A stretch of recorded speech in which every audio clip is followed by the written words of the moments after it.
So here we have the Nissan Qashqai on a 67 plate. I'm going to start off by showing you inside the boot, and then we'll hop in and run through some controls on the inside from there.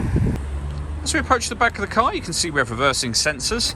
Plenty of boot space as well, along with that 60/40 split folding rear seat should you wish to increase this space even further. And then these two tray sections can lift and remove to give you even more space again. Okay, now that we're inside the car, we're going to start with the dials. On the left-hand side, we have the rev counter, and on the right-hand side, the speedometer and fuel gauge. In the middle, you can see the total miles of the car, which are 15,443. Above that, we have a digital readout for the speedometer.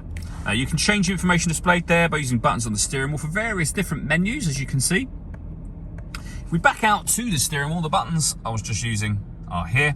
We have stereo controls surrounding that, and on the right-hand side, cruise control, speed limiter, and phone controls.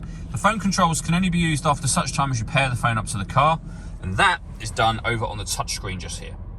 Firstly though, when it comes to music, you can see that we've got DAB radio, FM and AM as well.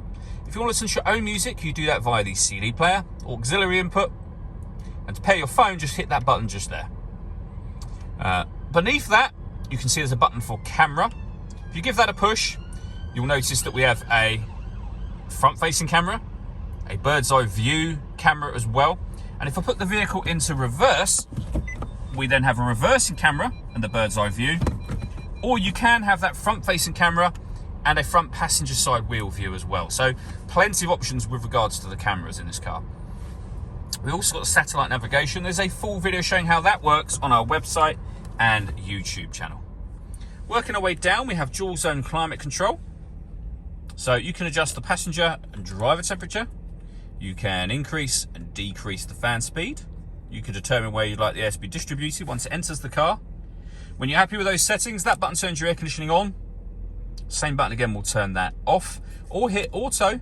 The car will now take control of the direction of the air and the fan speed to maintain the temperatures you've asked for. Any manual adjustment will automatically take auto off and put you back in control again. With a heated rear screen and a proper heated front screen. Below that, 12-volt charging socket with an electronic handbrake and auto hold function. A 6-speed manual gearbox, and then both driver and passenger heated seats. And the last thing I wanted to mention is the panoramic glass roof. So there's a button just up here. Give that a push, and that will now open all the way to the back of the rear seats. And as you can see, that lets in a huge amount of extra light to the car. All that leaves me to say is thank you for taking the time to watch this video. If you'd like to come and see the car in person and have a test drive, please feel free to call any of our MJA sites. We'd love to hear from you soon.